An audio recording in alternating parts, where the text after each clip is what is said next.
The best-selling car in America. That's quite a title to uphold. So for 2015, Toyota is claiming they're offering their boldest Camry yet. I'm driving this 2015 Camry SE Hybrid. Let's take a look and see if that's truly the case.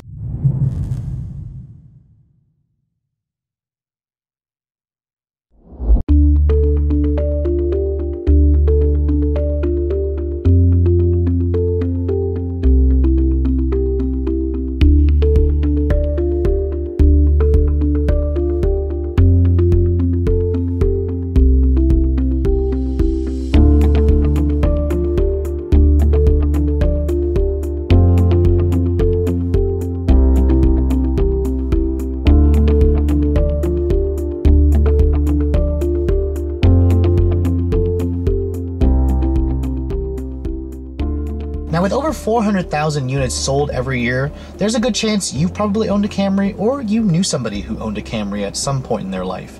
Toyota's bestseller outsells all of its competitors, including the Honda Accord, Nissan Altima, Hyundai Sonata, Ford Fusion, just to name a few. And for 2015, Toyota's given the Camry its boldest makeover yet. This is the mid-model year change of the 7th generation Camry that hit our shores back in 2012. And you can see the design of this car is certainly bold. The front end sports a very Lexus-like grille with its spindle design and a very Predator-like front end that basically dominates the front, especially when you go for the SE and XSE trims like my particular tester, which sport the mesh finish. Now, this particular Camry Hybrid that I'm showing you is a new trim level. The SE trim is new for 2015. Previously, you can only get a Camry Hybrid in base, LE, and XLE. And there's also a new trim for the gas Camrys, a new XSE trim, which kind of meshes together the luxury features of the XLE with the sporty suspension tuning and looks of the SE Camry. Now, the Camry sedan still only comes as a sedan, obviously,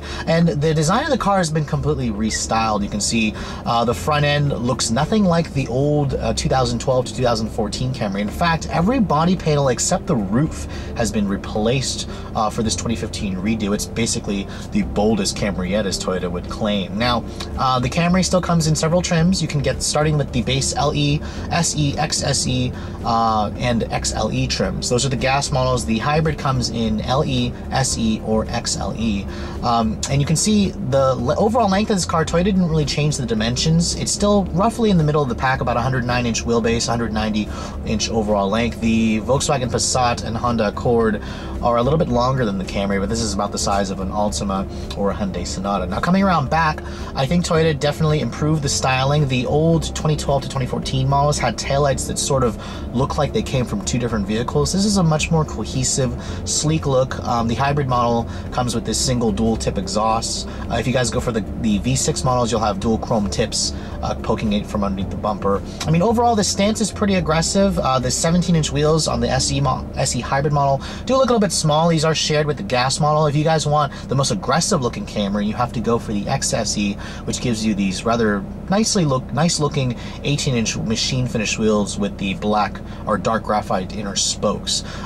Overall, I think the Camry is a good looking car, and it certainly sports a design that I never thought would be on a Camry. Actually, to me, it looks more bold than the current Honda Accord, which is still a little bit on the conservative side. Honda will be showing us a refreshed Accord for 2016, but let's take a look at the inside and see if it matches the bold Lexus-like looks of the exterior. The cabin of the 2015 Camry certainly looks very simple. It's a very nice looking cabin at initial glance. These seats are specific to the SE model with this two-tone. It's got actually a cloth finish with a leatherette bolster, and the SE model will come with a little bit thicker bolsters to hold you in place. Overall, I think the seats are actually pretty excellent. The Camry is one of the most comfortable seats I've ever sat in this class of vehicle. Now, stepping inside the car, in typical mid-size sedan fashion, it's a very easy step-in height. It's not obviously that high step-in height with an SUV, but it's a very easy car to live with on an everyday basis. Now, looking at the overall interior design, it doesn't look much different from the 2012 to 2014 model. Toyota made some subtle updates. I'll point them out throughout the rest of the video. Now, the hybrid model actually comes standard with push-button start. If you guys go for the gas model, I believe you have to go for the XSE trim and up to get the push-button start. It's part of a convenience package on SE trims, but nevertheless, all you have to do is put your foot on the brake and then push the button right here to start the engine. Now, obviously, with the hybrid model, you're not going to hear an engine start up. All it will say is ready in the instrument panel, just to let you know that the car is on, it's ready to drive. Now, shutting the door has somewhat of a tinny feel. It doesn't have the solid thunk that I associate with some of its competitors, mainly the Honda Accord. But you can see here, the gauges are very nice. They are updated for 2015. The SE model will give you the red accents on the speedometer, and obviously the hybrid replaces the tach with that power meter that shows you whether you're charging or you're on power. Overall, I think the cabin quality is certainly not Lexus-like. This will not fool you into thinking you're in a Lexus. So I don't think the cabin ambiance matches the Lexus-like looks of the exterior, versus if you guys sit in a Honda Accord, it will fool you into thinking you're in an Acura, whereas the Camry still makes you feel like you're in a Toyota. Now, don't get me wrong, the materials in here are solid. The dashboard is soft touch with this stitching that was introduced on this 7th generation Camry. It's soft touch here. There's some silver painted plastic, some nice shiny plastic, silver painted plastic that accents the dash. It just highlights the overall look. It makes it look a little bit nicer. The door panels are soft touch right here. It's got some faux leatherette right here. I am surprised this armrest is not lined with leather or leatherette, or cloth at least. It is softly padded, but it just feels a little bit cheap. The window is automatic up down for the driver and the front passenger. I believe the 6th generation Camry gave you one touch for all 4. I'm not sure if it's on upper trims like the XLE or XSE. I'd have to double check that.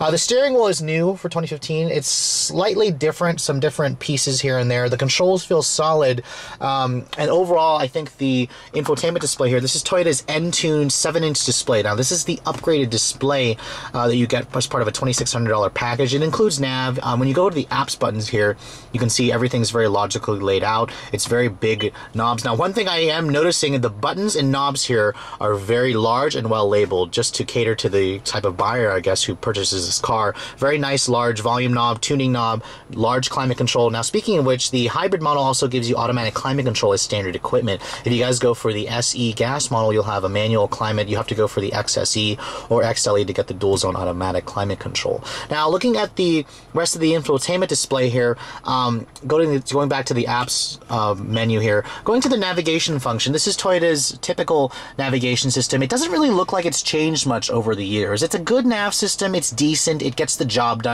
It's just not very special. Toyota saves that specialness for their Lexus models, which give you a much better interface, a much more elaborate looking display. I mean, overall, the response of the touchscreen is decent. I do think that there are better systems. Hyundai, I think, actually has a better infotainment display. I do actually like this over Honda's rather finicky touchscreen with their dual screens, but the Accord's larger nav screen certainly looks more premium and more expensive versus this. You can see here, in terms of their apps, you have OpenTable, Pandora, Facebook Places, iHeartRadio. I mean, this is all tethering off your phone, so you do have to have your phone connected to the car, and it does take off your phone's 4G or 3G if you guys don't have a modern phone. Now, going to the weather here, you can see this also tethers off your phone. It'll show you basically current weather, 3-day weather, or it'll give you hourly weather. It's a very nice system to have in the vehicle. It certainly makes the car, you know, appeal to buyers who are in the tech field. Going to this eco display here, that's part of the hybrid model. You can see here, there's a little energy monitor here that Toyota has been using for years. It is updated with new graphics. Toyota also gives you the same screen on that helper screen right there. It's a 4.2-inch helper screen, standard on all Camry models. Very nice. I mean, when you put the vehicle in reverse, you do have a backup camera. That's standard equipment on all Camrys for 2015. It does not have trajectory, but it does have distance markers. There's no parking sensors. It's a decent backup camera. It's controlled via this CVT transmission. I'll get into the driving dynamics later on in the video. Now, looking under this little cover here, you can see this Camry has a new wireless charging port. That's basically what that button does. If you guys get the backing plate for your phone, you can basically just place it on this pad right here, and it'll charge your phone wirelessly. Obviously, I don't have it. I'm using a cord. Your USB, your aux port is in there as well. And I like how this storage area is large. You can just put your stuff in there and then close that and then hide your phone. The cup holders here has this little removable portion here that feels pretty flimsy and cheap. I imagine this breaking a lot. I do like the new plastic material here. The old model had a silver painted plastic that felt very cheap. It was a textured silver painted plastic that scratched up very easily. This feels a little bit better. You can see here the Camry Hybrid will tootle along in EV mode at certain speeds. Right now it's saying the hybrid battery is a little bit too low a charge. This Camry Hybrid will go up to about 20 miles an hour on electric power alone. The Fusion Hybrid One of its main competitors will go up to 85 miles an hour, so Toyota is a little bit behind in the times there. The sunroof is part of a $1,000 option. There's no panoramic sunroof available on this car yet, just like some of its competitors. The center console here does slide. It does have pretty good storage space. It's not a two-tier storage. There's another power outlet in there, but no aux port that's actually living in there. I mean, overall, like I said, you're not going to mistake this for a Lexus. But the Camry's interior certainly is nice for what it is. The glove compartment is damped. It's not lined with felt, but it's a decent size. If you guys are looking for more premium ambience in the cabin, I certainly would suggest looking at the Accord or the Mazda 6 or even the Hyundai Sonata. The new Sonata has a nicer cabin than this car. Now, the back seat of the Camry is another area where it kind of just falls mid-pack. Competitors like the Passat, the Accord give you a little bit more legroom, but overall this is not bad. Now, stepping inside, you can see here, there's one area that I'm noticing the floor in this car. It raises up slightly. There's good foot space here, but it does make the back seat feel a little bit more cramped versus some of its competitors. You can see my particular tester does not have vents. I believe you have to go for the XSE and XLE trims to get the vents. At least you do have dual map pockets. There is an armrest right here that folds down with cup holders, and then the seats are actually a 60-40 split on the hybrid. However, it only gives you a pass-through on this section because the battery pack takes up the rest of the space. The backseat materials are a little bit on the disappointing side. It's hard touch plastic on the upper portions, and on this portion of the door, it shows where Toyota does a little cost cutting. And down here, it's slightly padded, but it's not really anything soft where you're gonna rest your elbows. Now, looking at the trunk capacity of the hybrid model, you can see it's a very big trunk for a hybrid. You're looking at about 13 cubic feet of space. It's about 2 cubic feet down versus the gasoline model Camry. You can see here, there is a small pass-through on the passenger side of the seat. And at least Toyota still gives you that. The battery does take up some space back here, but overall, I'm really liking the size of the trunk. It's a very practical vehicle, even with the hybrid taking up all the space. Now, under the hood of the latest Camry, Toyota actually didn't make any changes to the powertrain, which they didn't really necessarily need it. This particular hybrid model still sports the 2.5-liter Atkinson cycle 4-cylinder engine. Now, what that means is it runs on a different compression cycle that aids in efficiency. It does make a little bit less power versus the gasoline model that runs on the auto cycle. It makes about 158 horsepower on its own. Combine that with the hybrid synergy drive, the electric motor, and you're looking at about a combined 200 horsepower. Torque is about 141 for the gas model. Toyota does not rate the electric motor, but it produces a lot of torque at 0 RPM. So the Camry hybrid is rather peppy when you get it going. Now, if you guys want the gas model, your choices are still the 2.5-liter 4-cylinder without the hybrid system. Makes 178 horsepower, 170 pound-feet of torque. The 3.5 V6 is still available if you guys want the 6-cylinder. It makes 268 horsepower, 248 foot-pounds of torque. A 6-speed automatic is the standard transmission on the gas engines. My particular hybrid model has a ECVT. Let's get out on the road and see how it all works. Now, fuel economy is basically what hybrid models or hybrid owners care about. The SE model is rated at 40 in the city and 38 on the highway. That's the SE and the XLE. It's a little bit less versus the LE, which has skinnier, low rolling resistance tires. That model is rated at 43 city, 39 highway. But let's get on the road and see how it drives. All Camrys are front-wheel drive only. Now, a lot of you may not know this, but my very first car was actually a 96 Toyota Camry. My mother gave it to me as a hand-me-down car when I was in high school, and I drove it around for 4 years, so I'll always have a soft spot in my heart for Camrys, as much as I hate these things because I'm an enthusiast. So let's take a look at this all-new 7th generation and see if it still has that Camry feel that a lot of loyal buyers are expecting.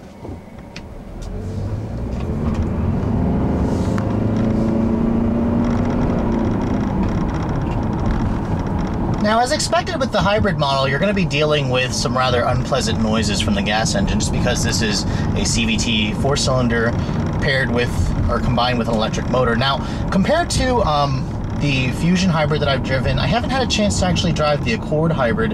The Camry hybrid system is a good hybrid system. Now, Toyota has probably the most experience in this arena with their hybrid synergy drive.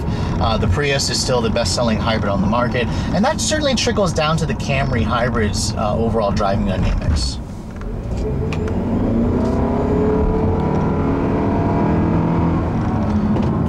Now, one thing about an electric or hybrid car like this is it does have a lot of torque, and it is rather peppy. The Camry Hybrid certainly surprised me when I first put my foot down. With 200 horsepower combined, it actually makes the most power out of all the hybrid competitors. The Accord makes about 4 less horsepower. The Fusion makes do with 188 horsepower combined.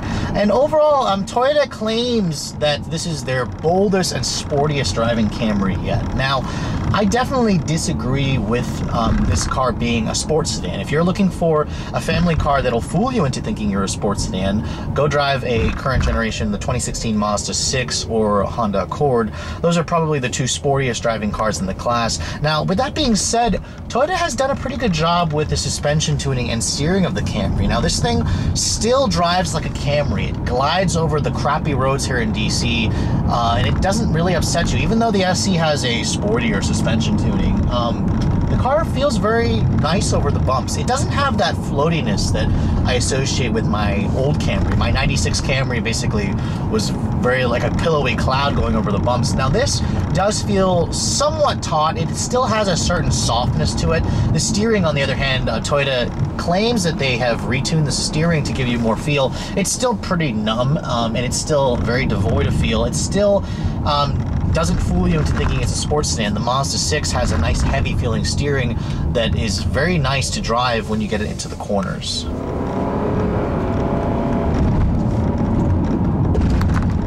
But attacking a twisty back road like this, the Camry is certainly not your first choice. This is not what the Camry was built for, which I'm a little bit confused. You know, with Toyota saying the SE model has a sporty suspension tuning, sporty steering setup, I expected this car to feel more like a Mazda 6 going around corners, especially with that aggressive new look to it. This car steering certainly doesn't inspire much confidence. The car has a lot of body lean.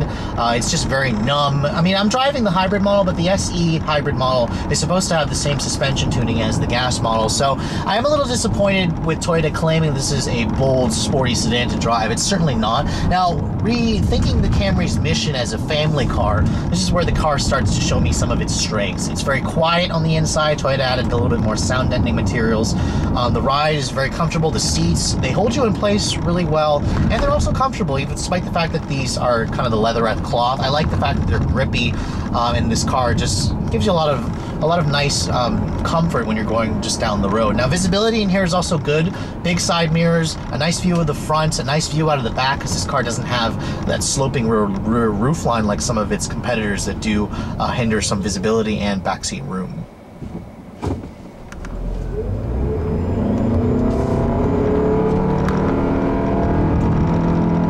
Now, with my foot planted to the floor and listening to that four-cylinder drone away, you can expect the Camry Hybrid to get to 60 in the mid 7-second range. The old model was about 7.5 seconds. With no powertrain changes, I would estimate this is about the same. It's peppy, and its numbers certainly, or the car feels faster than its numbers certainly would suggest. All of its hybrid competitors are going to be roughly around the same area. The gasoline four-cylinder is slower than this car by about a second to 60.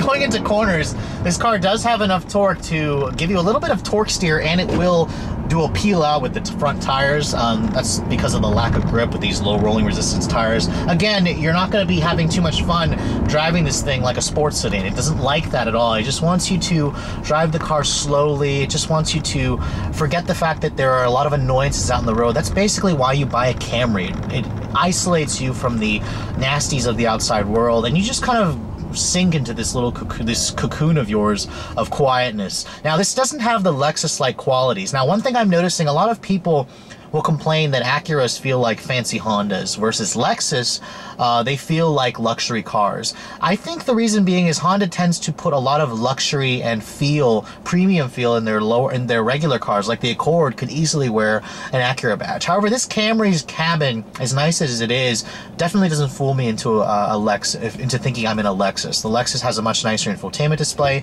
has nicer cabin finishes, has more quiet sound deadening and a sportier feel. So Toyota does a better job at differentiating differentiating it, where Honda tends to, you know, give you all their niceties on their lower levels, which tends to affect their premium Acura vehicles, where Toyota doesn't have that problem. Now, regarding the fuel economy of this vehicle, this is an area where a lot of people are also concerned about. I've actually been getting good gas mileage, despite the fact that the Accord gets much better gas mileage numbers, 50 city, 45. The Camry's numbers are certainly lackluster. I've been averaging about 40.5 miles to the gallon in mixed driving. That's roughly what I've been getting with my heavy foot. Around the city, if you guys are really going to be driving this car like a crazy person, I got it to about 35 miles to the gallon, which is not bad. Again, I haven't had a chance to test the Accord hybrid, which gets the best numbers in the class. That Fusion hybrid or NKZ hybrid I tested earlier got only about 33 miles to the gallon. So in terms of the MPG, the Camry is certainly underrated from the EPA. It does get much better gas mileage than the ratings would suggest. A couple of new tech features that are available on the Camry. You can now get this car with pre-collision automatic braking, adaptive cruise control without the low-speed follow, lane departure warning, blind spot monitoring. That's all available on the XLE trim level hybrid Camrys and up, or the XSE trim for the gas model and up. This particular SE does not offer those features. It is missing a lot of luxury tech features. You guys do have to step up to the XLE model. Now, speaking of the price, the base Camry LE with the 4-cylinder starts at about $23,000, which is rightly in line with the Honda Accord. The Hyundai Sonata is a little bit cheaper. The Altima is about the same price. The hybrid model does have a premium. It starts at about $27,000, just under $27,000 for the hybrid model.